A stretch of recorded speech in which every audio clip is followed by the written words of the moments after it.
Hi everyone, আমি চলে এসেছি আবার 15ই ডিসেম্বরের একটা ব্রাইডাল ভ্লগ নিয়ে। আর আমার সঙ্গে গিয়েছিল পারমিতা আর সুনন্দা।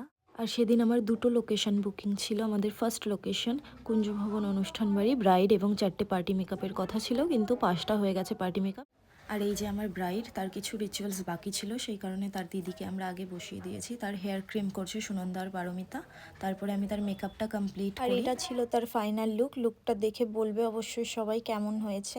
তারপরে ব্রাইড আসে এবং ব্রাইডের মেকআপ স্টার্ট করি আমরা। ব্রাইডের একটাই রিকোয়ারমেন্ট ছিল যেন তার স্কিন টোনেই মেকআপটা করা হয়, আর সেই অনুযায়ী আমি মেকআপটা রাখার চেষ্টা করেছি। দেখো আমাদের ব্রাইডকে ফুল লুকটা তার। তারপরে আমি সেকেন্ড পার্টি মেকআপ স্টার্ট করি এবং তার ফাইনাল লুকটা দেখো।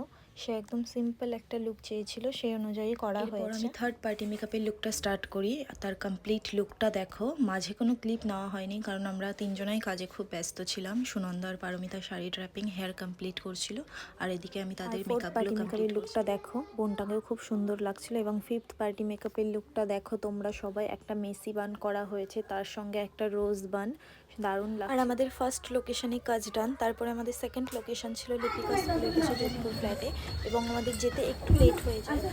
বন্ধ করে দাও দরজা বাবা, খুব লেট হয়ে গেল কিন্তু।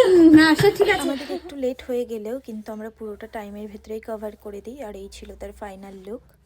দিদি তার অ্যানিভার্সারিতে এই মেকওভারটা আমার থেকে নিয়েছিল, এবং দিদিকে কেমন লাগছে সবাই অবশ্যই কমেন্টে জানাবে। আমাদের বাড়ি ফিরতে একটু লেট হয়ে গেছিলো, তো লুক কটা কেমন হয়েছে সবাই অবশ্যই কমেন্টে জানিও।